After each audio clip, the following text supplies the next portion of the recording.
kind single mom was feeding a hungry boy. Then the billionaire CEO changed her life. Before we begin, comment below and tell us, where are you from, which city you're watching from. And when it's over, be sure to rate this story from 0 to 10. Enjoy the story. She gave her only meal to a stranger's child shivering in the rain. She didn't know he was the son of the richest man in town, or that the man was watching from the car. A man who hadn't smiled in years. A man who thought he'd never love again. That night she changed everything with just a plate of fried rice. Fried rice for a stranger. Anna Carter didn't have much left. Her marriage was gone. Her bank account was frozen by her ex. Her only real possessions were an old food truck, a box of recipes her father wrote before he passed, and a 6-year-old daughter who still believed she could change the world. That afternoon it had been raining hard in Wilmington, North Carolina. The lunch rush was over. Anna had only one plate of fried rice left, warm, golden, steaming under the lid. It was supposed to be hers. She hadn't eaten all day. And then she heard it. "Ma'am, I'm really hungry. Do you have anything left?" She turned and saw him. A boy, 7, maybe 8. Thin arms, wet sleeves, hair clinging to his forehead. His sneakers were soaked through. Her daughter Sienna peeked from the truck's window. "Mama, that's our dinner." Anna looked at her daughter, then at the boy. Without a word, she opened the lid, knelt down, and handed him the box. "Here," she whispered. "You need it more than I do." The boy's eyes filled. He took it carefully like it was gold. "Thank you, miss. This smells just like my mom used to make." And then he ran off, back into the rain. Anna stood for a moment, her stomach growling, her hands shaking. She didn't know that just 50 feet away, inside a parked black SUV with tinted glass, a man in a tailored suit had seen the whole thing. He had been watching his son. He had been watching her. His name was Ethan Whitmore, CEO of Whitmore Holdings, billionaire, widower, a man who hadn't smiled in 7 years, fade to black, a beat of silence. That plate of fried rice cost her everything, but it also gave her something no money could ever buy. Chapter 1. The Boy in the Rain. Wilmington, North Carolina, a gray afternoon, light drizzle. The sky hung low over cracked sidewalks and flickering neon signs. The scent of fried rice drifted from a food truck parked near an old grocery store. The rain had started around noon. By 2:00 p.m. business had slowed to a trickle.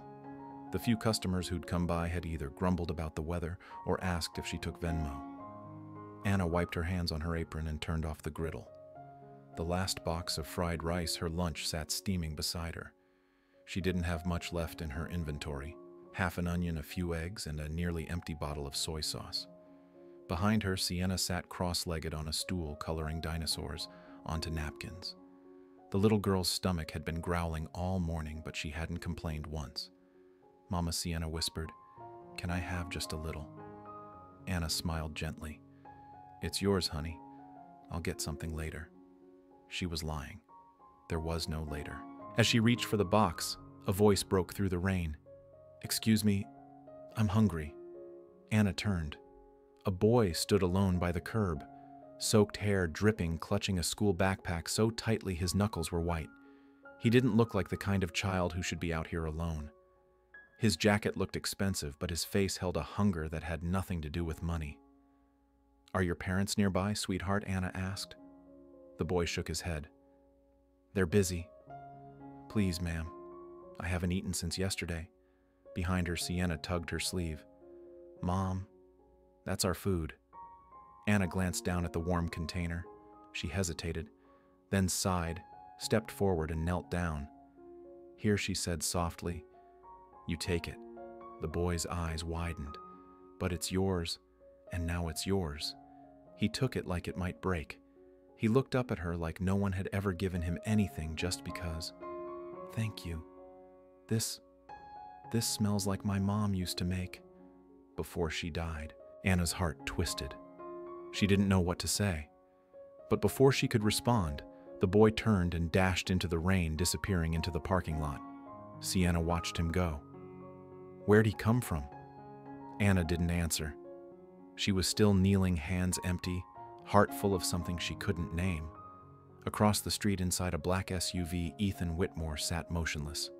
He'd sent his driver to drop Mason off quietly to see how he'd interact with the world unsupervised. Not because he didn't care, because he didn't know how to care anymore, but what he had just seen. That moment. The way the woman handed Mason her food like it was the most natural thing in the world. It did something to him. He didn't know her name, didn't know her story.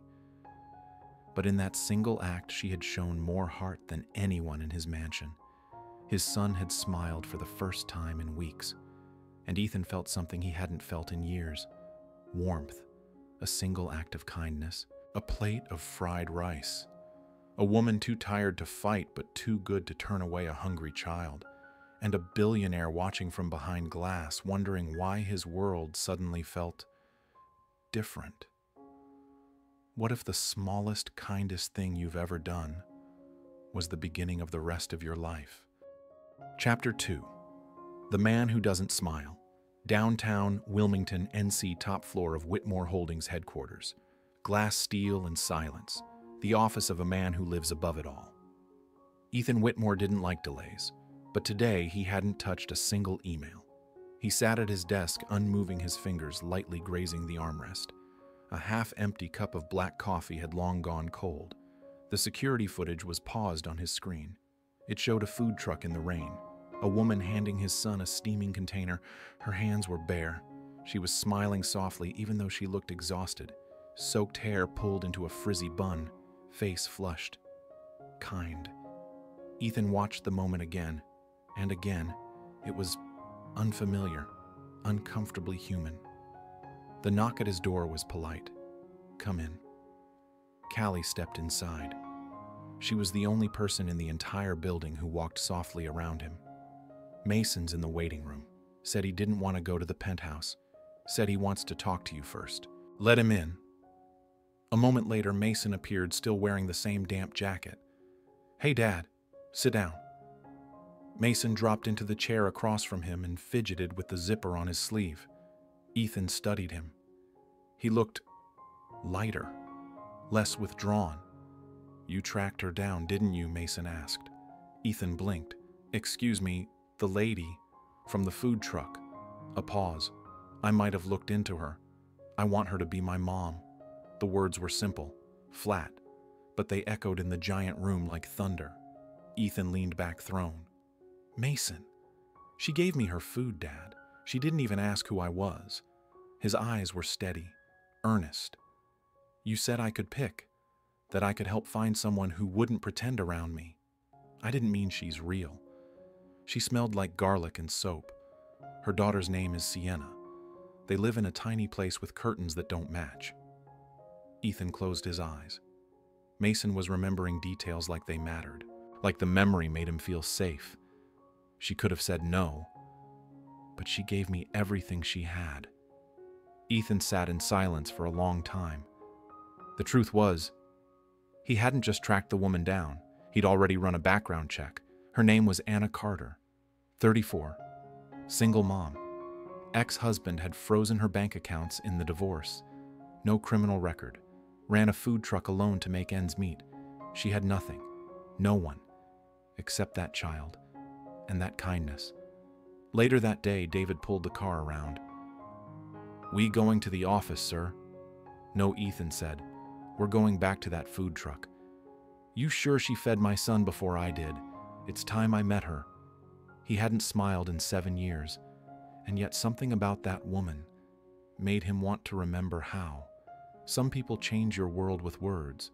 Others do it with a warm meal and a quiet act of grace. Chapter 3. The Proposal. Late afternoon in Wilmington, NC. Anna's food truck parked under the warm orange glow of a dying sun. Wind rustles the corners of her tarp. The hum of traffic passes slowly in the distance. Anna was scraping the last bits of char off the griddle when she heard 2 sets of footsteps. One soft and eager, the other calm, measured. She turned and froze.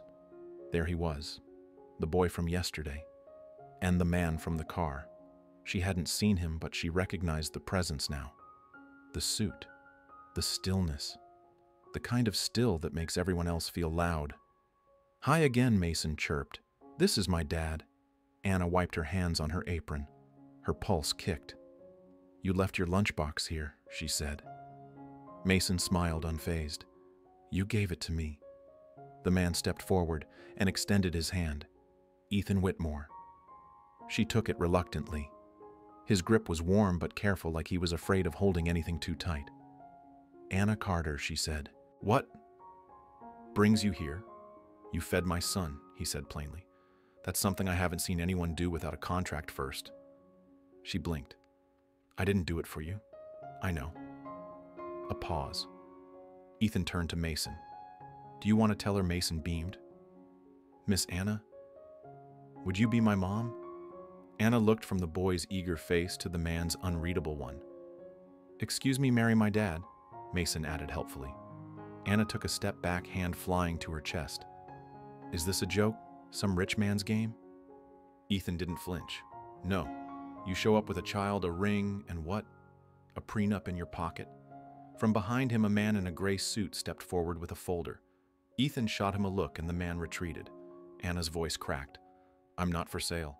Neither is my son's happiness," Ethan replied quietly. They stood in silence, the tension like a taut string between them. "Look," Anna said, brushing flour from her hands. "I don't know what this is, but I've had a long week. My ex just froze my bank account, and I have $32 in my wallet. If you're trying to buy something, I can't give it." Mason looked up at her, brow furrowed. "I just thought you felt like a mom."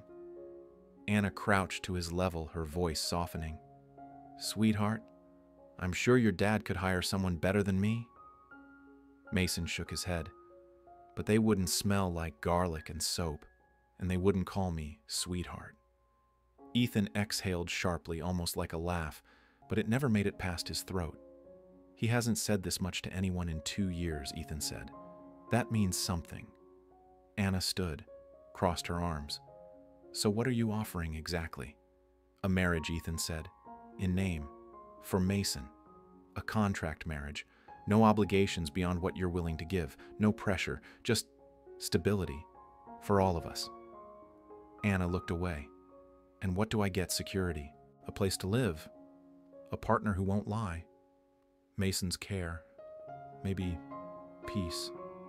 The wind blew a strand of her hair across her cheek, and love. Ethan paused. "I can't promise that. Not yet." Anna stared at him for a long moment. Her stomach growled quietly, an unwelcome reminder. "I have a daughter," she said. "I know. I have debt. So do I. I don't trust men." "Good. I don't trust easily either." He stepped forward. "But I trust what I saw. You gave away your only meal to a stranger. That means more to me than 1,000 country club wives with trust funds." Anna looked down at Mason, whose hopeful face made her heart ache. She closed her eyes. "This is crazy." "It is," Ethan agreed. "So when do we sign?" She said yes because of a boy. She didn't know yet. She'd also just said yes to herself. Sometimes the riskiest things we do aren't the ones that break us. They're the ones that heal us when nothing else could. Chapter 4. Fried Rice and Paperwork. Anna's modest 2-bedroom rental in Wilmington. The walls are bare. The couch sags. A photo of Sienna with crayon scribbles in a plastic frame hangs crooked on the fridge. Anna stood barefoot on the thin carpet of her living room. She watched as Mason carefully took off his shoes at the door, as if afraid to dirty the space. Ethan followed with the silence of a man who didn't know where he belonged. "You can sit," she said to Ethan, gesturing to the couch. "It doesn't bite, just sinks." He didn't move. Sienna peeked out from behind her bedroom door, eyes fixed on the tall stranger in her house. "Mama," she whispered. "Come here, sweetheart," Anna said softly. "This is Mason's dad. He's visiting." Ethan bent down, eyes level with the girl. "Hi, I'm Ethan. Thank you for letting me borrow your mom for a bit." Sienna blinked. "She doesn't belong to anyone." Anna's lips twitched. Ethan actually smiled. The lawyer laid out papers on the coffee table: marriage certificate, notarized agreements, clauses. Anna didn't pretend to understand. She read every line anyway, jaw tight. "You don't need to rush this," Mr. Jameson said gently. "I have to," Anna replied. "My ex froze all my accounts this week. I don't even know if I can pay rent." She looked up at Ethan. "You still want to do this?" Knowing that Ethan didn't hesitate, more than ever. Later, after the lawyer left, Mason and Sienna sat on the floor sharing a peanut butter sandwich while cartoons flickered quietly in the background. Anna poured 2 cups of tea, 1 chipped mug, 1 travel thermos with an old sticker that read, "Single mom, double strength." Ethan looked around. His eyes landed on the stack of unopened bills by the sink. "How much do you owe?" She didn't flinch. $214,000. Student loans, lawyer fees, and the mortgage I can't afford. I have maybe $3,000 in savings, and a lot of pride. I'm not here to humiliate you. I know. That's why I'm telling you. A long silence. "You could have hidden it," he said. "I'm tired of hiding." Ethan nodded slowly. "What do you need right now? Help. But not charity. I want to pay back every cent. Then we draft an agreement," he said. "You keep your dignity. I keep my word." They sat there for a moment, sipping tea like old friends who hadn't met yet. "Do you have a house in Wilmington?" she asked. "Technically, but it doesn't feel like one." "Well, this one has peeling wallpaper and a ghost in the laundry closet. But if you can handle that, you're welcome to stay." He smiled again. "Ghosts I can handle. Feelings are harder." That night, Ethan helped Mason brush his teeth in the tiny bathroom while Anna washed dishes in the sink. From behind the curtain, she heard Mason's giggle, heard Ethan say almost softly, "We're going to be okay," and she wanted to believe it. She signed the papers for her daughter, but somewhere deep inside, she wondered if this might become real. Not a transaction, not a rescue, but a beginning. Sometimes home doesn't come with keys. It comes with presence, with quiet, with someone staying when they didn't have to. Chapter 5. Cold Hands, Warm Intentions. Early morning. Anna's apartment kitchen dimly lit by dawn. The coffee machine hisses. Rain taps the window again. A sense of stillness before a new rhythm begins.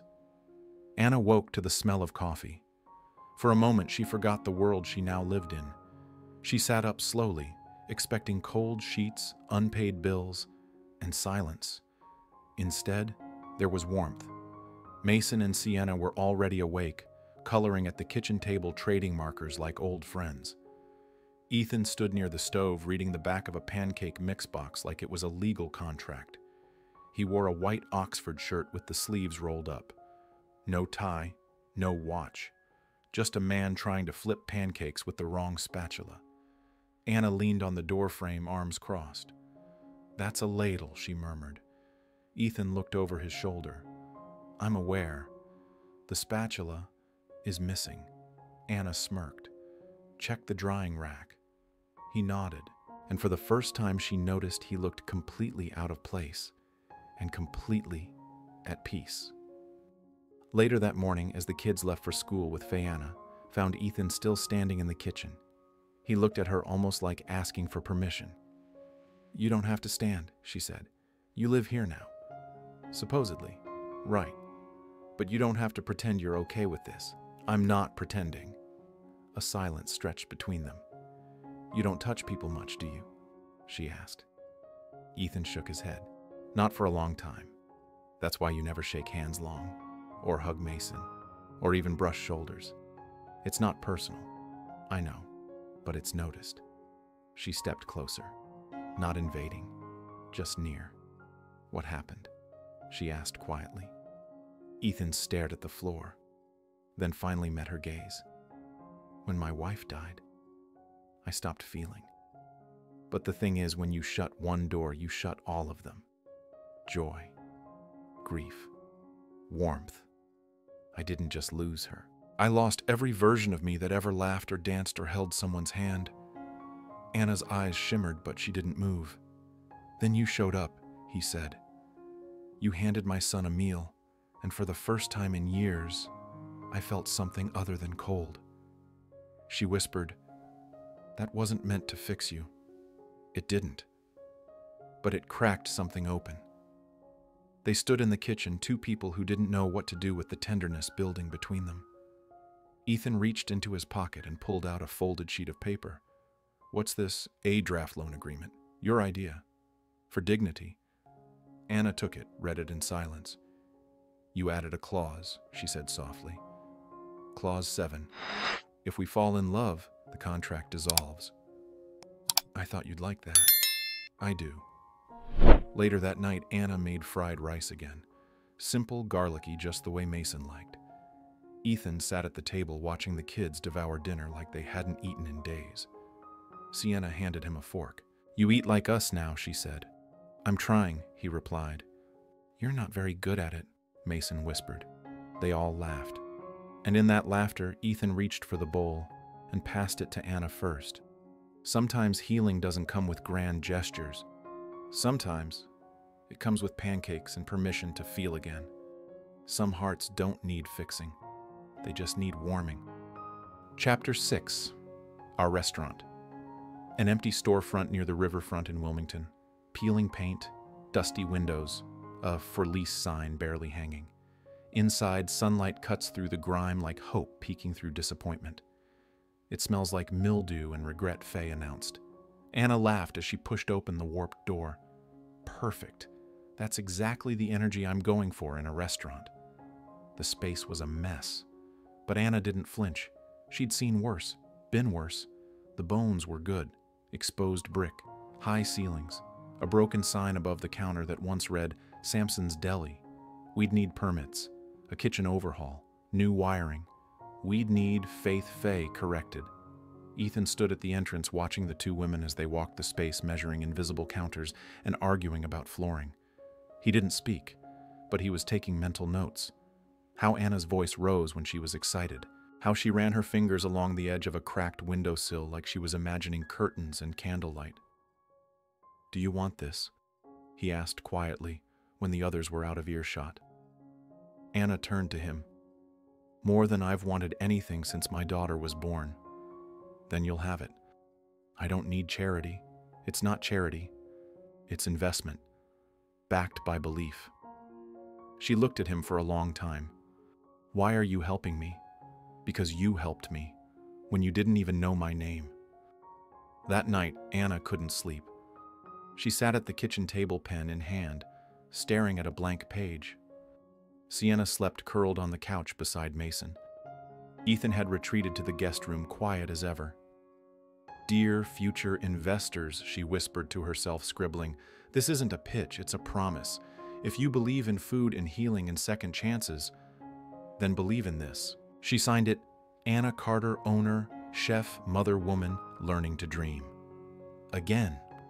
Within a week, the lease was signed. Ethan had wired funds through a shell company so she'd never feel like he bought the place. He let her name be the only one on the contract. She didn't find out for months. The first day of renovations, Anna and Faye walked through the empty space again, this time with paint swatches and a sense of purpose. Ethan stayed back watching, until Anna turned and called out, "Don't just stand there in your CEO suit. Grab a paintbrush, Mr. Whitmore." He blinked. "You want me to help paint? If you're gonna eat here every day, you better help build it." He took off his jacket, rolled up his sleeves, and smiled. The restaurant didn't have walls yet, but it already had a foundation built from trust, resilience, and the soft beginning of love. Sometimes the future doesn't knock, it whispers, through peeling paint and the warmth of a woman who refuses to stop believing. Chapter 7. The Past Comes. Knocking grand opening day of dinner at dusk, Anna and Faye's small restaurant. Strings of warm lights drape across the entrance. A soft breeze carries the scent of garlic, soy, and ginger into the street. Music plays from an old Bluetooth speaker. Hope hangs in the air like perfume. "Okay?" Faye grinned, tightening her apron. First customer who doesn't compliment the braised pork gets escorted out with a spatula. Anna laughed, heart pounding in her chest. Her hands were shaking as she ladled rice into bowls. "It's just food," she whispered. "It's not," Ethan said softly from behind her. It's everything. The first customer walked in a retired teacher Anna once served at the food truck, then a group of local nurses, then a father and son Anna didn't recognize, until she did. Mark, her ex-husband, and Carla, his mother, trailing behind like a judgmental storm cloud. Anna's breath caught. The ladle dropped into the pot. You've got to be kidding me, Faye muttered. On opening night, Carla's voice carried like nails on glass. This is where you ended up, Anna, a dinner shack. Anna stepped forward, chin lifted. Welcome. Would you like a table? Mark smirked. This place looks humble. Humble feeds people, unlike the legal system that froze my accounts. Carla's eyes swept the room. So this is your new man, she said, locking eyes with Ethan. Ethan didn't flinch. He stepped forward, placing a gentle hand on Anna's back. I'm Ethan Whitmore, Anna's husband, and your granddaughter Sienna just brought me napkins with a flower drawn on them, so I'd appreciate you lowering your voice. Mark blinked. Wait, Whitmore. As in yes, Ethan said calmly. As in that Whitmore. Carla stiffened. Ethan smiled, the kind of smile that carried weight. Anna doesn't need to explain herself. But I do. If you harass my wife or daughter again, I'll make sure neither of you gets within 50 feet of this building. Fee applauded from behind the counter. Amen. After they left the room filled with quiet again, Anna went back to the stove. Ethan followed. You okay? He asked. Anna nodded slowly. I think that was the first time someone stood up for me since my dad passed. He reached over, brushed her wrist with his fingers, hesitant but present. You don't have to fight alone anymore. Later that night, after the last guest left, Anna sat outside with Ethan. The lights above them flickered gently in the breeze. You didn't have to do that. I did. Why Ethan looked at her truly looked. Because when you gave my son that plate of fried rice, you reminded me of who I used to be, the kind of man who protects what's good. Anna exhaled, eyes shining. And now I protect you. Some ghosts wear suits and perfume. But the right love doesn't run from them. It stands still and sure until they disappear. You can't rewrite the past, but you can stop it from deciding your future. Chapter 8. The Lock on the Door. Late evening, Anna and Ethan's shared apartment. The day's buzz has quieted. Moonlight pours across the hardwood floor. A silence rests over the kitchen where dinner plates still sit in the drying rack. The door lock beeps softly in the background. The new door lock clicked twice. It wasn't just a lock. It was an electronic keypad Ethan had installed that day while Anna was at the restaurant. A small thing. But something about it made Anna pause as she entered the apartment. No more keys, Ethan said behind her. Just a code. You pick it. She turned to him slowly, the words catching in her throat. Why would you do that? Because you've spent too much of your life waiting to be let in. That night, the kids fell asleep tangled in blankets and stuffed animals. Mason snored lightly. Sienna drooled on her pillow. Anna stood at the bedroom doorway, arms crossed. She could feel the weight of something unspoken building in the space between her and Ethan. He was in the kitchen, sleeves rolled, wiping the counter. You don't have to do that, she said. I know. I want to. He paused. Anna, does it ever scare you? How quickly this life started to feel real? She nodded. Every day. Me too. A beat. But I'm not scared of you, she added. Just scared of needing someone again. He leaned back against the counter. I've never needed anyone. Until now. The silence was tender, tense, full of things they couldn't yet say. Later she walked past the study and noticed something left on the desk, a folded receipt. For a dishwasher. She blinked. There was a note scribbled on the bottom. You cook, I clean. Always. Anna pressed the paper to her chest and let herself sit for a moment. She didn't cry, but she did let her shoulders drop, let herself feel the unfamiliar weight of being cared for. In the middle of the night, she woke up to find Sienna curled next to her, and Ethan's sweater folded at the foot of the bed. He hadn't come in. He was giving her space, trusting her pace. That more than anything broke something open. Love didn't always arrive loudly. Sometimes it slipped in like moonlight across bare skin, wordless but warm. When someone gives you a key and tells you to choose the code, what they're really saying is, "You're safe now." Chapter 9. 2 Bowls, 1 Heart. A quiet Tuesday night. Dinner at dusk has closed early due to rain. The restaurant is warm, dimly lit by leftover fairy lights and candle stubs. The windows fog with steam from the stove where Anna stirs a small pot. Only 2 bowls sat on the table. The kids had already eaten and gone to the back with their books and plushies. Rain whispered against the window pane like a lullaby. Ethan stood at the counter, tie-undone sleeves rolled, watching her. Anna placed the bowls down. "It's just congee," she said. "Rice and broth. It smells like home." She looked up at him, startled by the gentleness in his voice. "You say that like you've had one. Not until now." They ate in silence. She watched how he held the spoon carefully, like everything mattered, like he didn't want to break the moment. "Why do you always show up when I need it the least, but somehow feel it the most?" He looked at her. "Because I've missed too many moments in my life." "I won't miss this one." Anna stared at her bowl, heart thudding. "Ethan, are we still pretending I stopped pretending a long time ago? Then why haven't you kissed me?" He hesitated. "Because I needed to be sure you weren't still healing." She stepped closer. "And now, I want to earn the right to hold what someone else broke."